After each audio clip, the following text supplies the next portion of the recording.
আমাদের মাননীয় প্রধানমন্ত্রী জনাব তারেক রহমান নির্বাচনী ওয়াদা অনুযায়ী তিনি ফ্যামিলি কার্ড দেবেন, কৃষক কার্ড দেবেন। অলরেডি কিন্তু কার্যক্রম শুরু হয়েছে।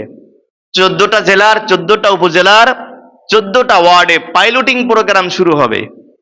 কিন্তু অলরেডি গতকাল যমুনা টেলিভিশনে দেখলাম এক মহিলাকে প্রলোভন দিয়ে তাকে ধর্ষণ করা হয়েছে ফ্যামিলি কার্ড দেওয়া হবে নামে।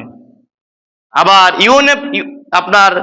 ইউনিয়ন পরিষদের একজন এই কার্ডের নামে বলে তাকে 1000 টাকা ঘুষ দেওয়া হয়েছে। এগুলো হয়তো উনি জানেন না এই কাজগুলো হচ্ছে। উনি চমৎকার উদ্যোগ নিয়েছেন, আমরা সাধুবাদ জানাই। কিন্তু ফ্যামিলি কার্ড দিয়ে, বেকার ভাতা দিয়ে আসলে কি গরিব মুক্ত, ফকির মুক্ত বাংলাদেশ গড়ে তোলা সম্ভব? যাকাত ভিত্তিক অর্থনীতির মাধ্যমে একটা সমাজ সুন্দর হতে পারে, অর্থনৈতিকভাবে চাঙ্গা হতে পারে। বলেন সুবহানাল্লাহ। যাকাত ভিত্তিক অর্থনীতি চালু না থাকলে পৃথিবীর সবথেকে সুপার পাওয়ার আমেরিকাকে আমরা সবথেকে ভালো একটা রাষ্ট্র ধরি, যেখানে কোনো গরিব মানুষ নাই। কিন্তু পরিসংখ্যান বলছে নিউ ইয়র্কের রাস্তায়, ম্যানহাটনের রাস্তায়, অনেক জায়গায় সেখানে ফকির দেখা যায়। আপনার নিউ ইয়র্কের মতো শহরে, আমেরিকার মতো শহরে রাস্তায় রাস্তায় ফকিরেরা ভিক্ষা করে। সেখানে বেকার ভাতা দেওয়া হয়, স্মার্ট কার্ড আছে, তারপর তারা কিন্তু ফকির মুক্ত, ভিক্ষুক মুক্ত শহর গড়ে তুলতে পারে নাই। তার মানে কি, আপনি যত ইকোনমিক্যালি যত স্ট্রং হন না কেন, অর্থনৈতিকভাবে যতই সচ্ছল হন না কেন, যাকাত ভিত্তিক অর্থনীতি চালু না হলে ফকির মুক্ত, ভিক্ষুক মুক্ত রাষ্ট্র সমাজ গড়ে তোলা সম্ভব নয়। দেখেন, আমাদের মাননীয় প্রধানমন্ত্রী জনাব তারেক রহমান নির্বাচনী ওয়াদা অনুযায়ী তিনি ফ্যামিলি কার্ড দেবেন, কৃষক কার্ড দেবেন। অলরেডি কিন্তু কার্যক্রম শুরু হয়েছে। 14টা জেলার, 14টা উপজেলার, 14টা ওয়ার্ডে পাইলটিং প্রোগ্রাম শুরু হবে। কিন্তু অলরেডি গতকাল যমুনা টেলিভিশনে দেখলাম এক মহিলাকে প্রলোভন দিয়ে তাকে ধর্ষণ করা হয়েছে ফ্যামিলি কার্ড দেওয়া হবে নামে। আবার ইউনিয়ন পরিষদের একজন এই কার্ডের নামে বলে তাকে 1000 টাকা ঘুষ দেওয়া হয়েছে। এগুলো হয়তো উনি জানেন না এই কাজগুলো হচ্ছে। উনি চমৎকার উদ্যোগ নিয়েছেন, আমরা সাধুবাদ জানাই। কিন্তু ফ্যামিলি কার্ড দিয়ে, বেকার ভাতা দিয়ে আসলে কি গরিব মুক্ত, ফকির মুক্ত বাংলাদেশ গড়ে তোলা সম্ভব?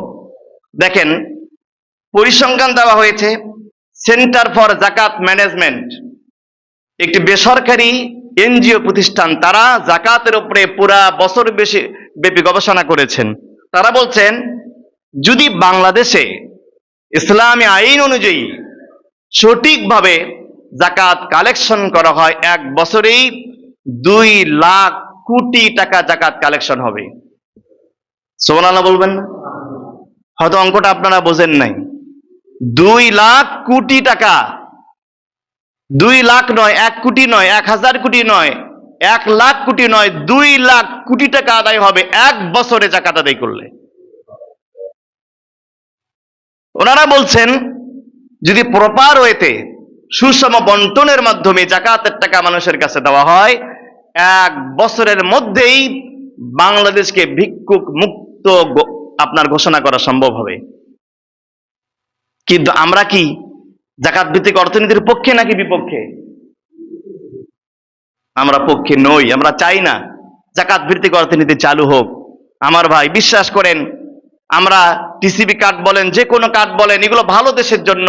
কিন্তু নির্মূল করতে গেলে, একটা সমাজকে স্থায়ীভাবে সমাধানের দিকে নিয়ে আসতে গেলে জাকাতের বিকল্প নাই।